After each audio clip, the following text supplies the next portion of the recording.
And Jim, before we review anything or talk about anything, well, we're going to talk about this. I was about to say what else is left?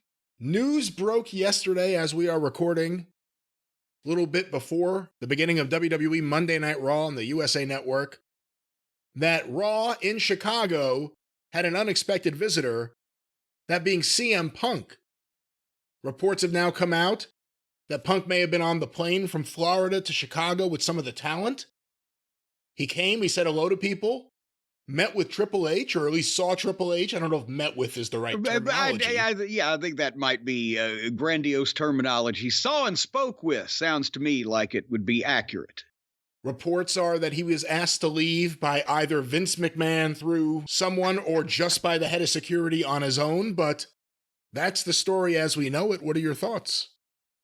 Well, last question or statement first. The head of security, I don't care who he is not going to ask CM Punk to leave unless he was instructed to. The head of security for the WWE, whoever that may be, as I said these days, is not going to eject any wrestling personality without either being instructed to or at least asking somebody, is he supposed to be here or whatever? And I think obviously hey, Punk saw some of the boys on the plane and said hello. Oh, why don't you come down and visit? Well, I've got some free time this afternoon.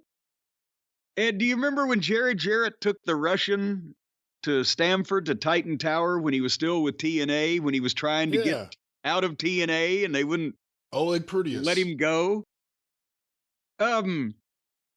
He said, okay. And he went down and visited and said hello to a few people. And at some point, and I can believe it was Vince, because he's probably the only one that would have if it wasn't Vince, then whoever had the thought probably asked Vince, since Vince was, from what we hear, making changes and corrections and additions and subtractions to the rest of the show all day. Not only does he look like a villain, but now we're supposed to believe he's working from some kind of villain's lair where everyone's calling in and yes, he just answers the phone. Yes, do this. And then they do it. No, it's not the phone now. Come on now. We may be jumping ahead, but it's not the phone. This is the fucking 21st century. He's got the big time video screen where it looks like he's beaming in from the Romulan spaceship onto the deck of the Enterprise. But nevertheless, Vince, or someone at a high level, probably made the call that he's under contract to Tony Khan,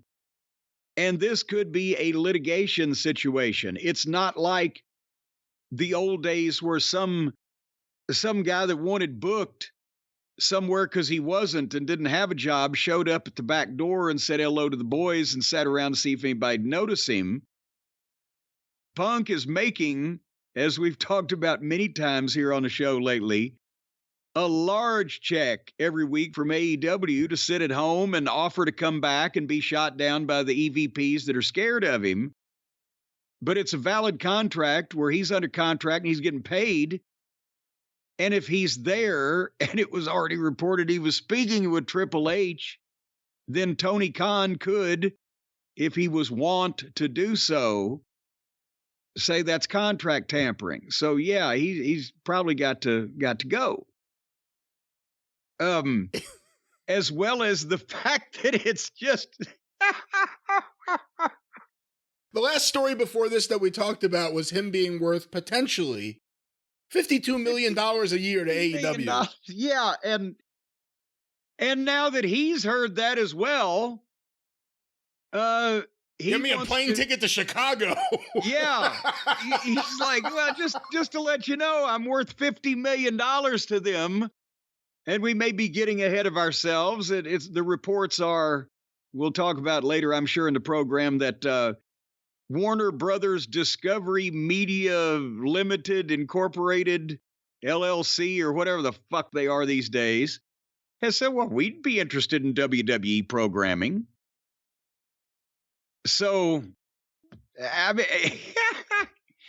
or Punk could have probably already been back to work if the EVPs, who have Tony's not only best interest not at heart, but also his balls in their watch pocket, apparently, weren't such whiny little bitches that they sabotage it every time it's come up, and he wouldn't be able to be dangling himself around to other potential interested parties, for fuck's sake. I imagine Triple H is in the back busy doing stuff. It's Raw. I mean, busy, his father-in-law. His dad. It was more like his grandfather, but his father-in-law is at home barking orders to everyone through his evil video screen. Everything's going on. All of a sudden, it's a tap on the shoulder. You turn around. Hello there, pal. And it's fucking CM Punk. Remember when Punk left, he had heat with Triple H more than even Vince. Yes, the infamous line, I don't have to work with you. You have to work with me, or need to work with you. You need to work with me. If you're Tony Khan, how do you react to this? Well, you can't prevent someone, especially under the circumstances, from going to visit friends if they were invited on a personal basis. Punk did not appear on the program or do anything in any professional capacity. You can wonder if you're Tony Khan, and you can have your legal department send a cease and desist or contract tampering or whatever the fuck, and then the WWE can deny it. But that's stuff that they don't like to have going on, because if there ever is a real legitimate case one of these days, then they don't want these little minor things to muddy the waters, is like, because now it's a track record, right? Well, they talked to this guy and this guy was here, blah, blah, blah. So, it's he wouldn't be doing that if he was at work at his job doing what he wants to be doing. But he's got a lot of free time on his hands because the EVPs are gutless and don't have the company's best interests at heart. So he's able to wander around and do things to piss people off. And he's not guilty of anything. He did nothing illegal nor to violate his contract by going over and saying hello to people in his hometown when they're there and they're visiting him rather than the other way around. So do you believe that wrestlers should, in these times, Swami's going, he obviously has thoughts on this, in the era of contract tampering being a real thing, and very little needs to be done to trigger that, should wrestlers be banned from going to other promotions, major wrestlers, major promotions, to their shows? Well, they pretty much already are, aren't they? How often does it happen? It's not a wise Ricky thing Starks. to do. The Ricky Starks thing was a big deal. Well, but here's the thing. It only happens with Tony's guys because they know either, well, nothing's going to happen bad, or they're wanting to get fired. They do other things to try to get fired. He won't fire them. Or they just don't give a shit because, or it's like they do it on purpose to say, hey, remember me? I'm over here. You're not paying attention to me when I'm around, but when I'm over here at the other place, maybe this will get your attention. It's all of those things. But for the most part, you don't see that happening. As I said, in the territory days, and even sometimes in the old days of WCW and WWF, guys who weren't booked in any meaningful place, didn't have a spot at all, or were somewhere that they wanted to get out of and didn't give a shit what that place thought, would come and hang around and visit people and try to be seen or just catch somebody's eye or whatever. But it doesn't happen in the modern era with guys under contracts, except every once in a while when somebody in AEW has their feelings hurt and wants to get some attention or doesn't give a shit. When's the last time you saw a WWE contracted talent at any other show ever? When's the last? I know Impact, I guess, works with everybody, at one point or another. But besides that, Tony's got guys under contract to Ring of Honor that apparently Ring of Honor is in their own homes because they never leave them. They don't, so it just, but no, if you're under contract to a meaningful promotion, it's pretty much understood you don't go and hang out at the other company's shows already. Remember what was the discount bushwhacker that came to the TNA show WrestleMania weekend 15 years ago? We put him on television. He got fired. That's I don't know what an you're indication. talking about. What? The discount bushwhacker. We just talked about that. Who was they were no, they were Scottish or Irish. That's right. What were their names? God, I know what you're talking about now. Scottish Irish fellows. The Highlanders. No, Highlanders. And yeah, he was sitting in the fucking crowd, and we were in between. I've told this story. Now you remember it, but we were in between matches, and they were getting crowd shots, and somebody in the truck said, well, that's old so-and-so, whatever his fucking name was. And Jeff's sitting there. He's, what? It was a WWF wrestler, I guess it was by then, sitting in our crowd. And he said, okay, well, when we come back up, let's fucking... So everybody's here in Orlando to see TNA Impact. And they had a shot of him, and they chironed his real name, not his gimmick name, because that would have been gimmick infringement, copyright, whatever. Because the stupid son of a bitch, he was on television in the crowd anyway. It's not like we shot him backstage. He's sitting in the crowd watching the matches. When he's in town for WrestleMania weekend, and we're over at fucking Universal Studios with 800 people in a fucking... And NXT, remember they showed Britt Baker on the sidelines, I think maybe during War Games or something, and they're like, that's there's Adam Cole's concerned girlfriend. That's right. So everybody does it to Tony. So, because they know they're not going to get in trouble. I just saw Buddy Matthews in the Hall of Fame next to Rhea Ripley. There you go. Okay, but so... All right, now we have to compile a list of all AEW talent that has been seen or in some way affiliated with a WWE umbrella's programming and see if it's more than 50% of them. Hey, real quick, back to Punk. Dave Meltzer reported, I have a quote here, the feeling in WWE was that he was there because he wanted back. Whether that's true or not, I have no idea.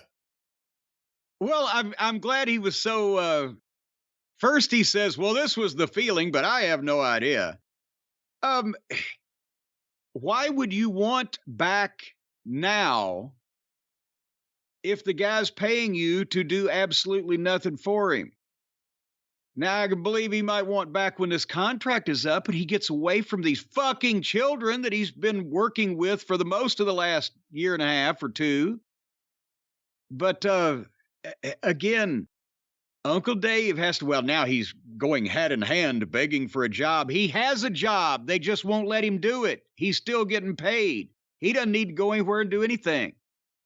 He came to fucking rattle some cages and visit some old friends and just let people know he was around. Yeah, when was the last time a major salaried professional wrestler got a gig by just showing up? Yeah. You know, son of a bitch, Punk's out there. We forgot that he was still around. But now that he has showed up and we see that he can still breathe, now we're interested. We never would have thought of that before. What the fuck? Punk said, I have an idea. I'm going to do what Harley Race did, but just not light the ring on fire. Yeah, well, there you go. Because I think that's where Harley went wrong, was setting fire to the ring. Yeah, no. If Punk wanted to go back to the WWE right now, right instantly, get me out of here. I'll tear up my own contract. Just get me out. He wouldn't go to the show and show up at catering to see if he could get booked. We would never hear about it until he made his fucking debut. But he knew that everybody would hear if he accepted the invitation of a few guys on the plane to come down and say hello. He knew everybody would hear about it. And he didn't have to say a word. And that's exactly what he wanted to happen.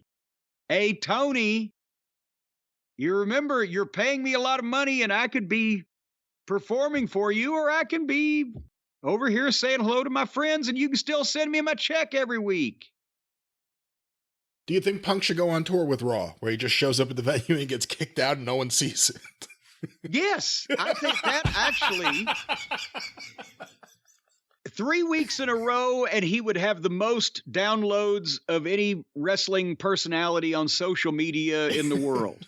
If he did that 3 weeks in a row, people would be talking about nothing but CM Punk, and Raw would be selling more tickets just for the people to be able to get in the parking lot and see if they can spot him. Because it would be it would just be interesting and scintillating, which is what they need shit to be. Well, we will see how this turns out, but the ever or never ending story of the AEW drama / what's going on with CM Punk continues. We will continue to cover it here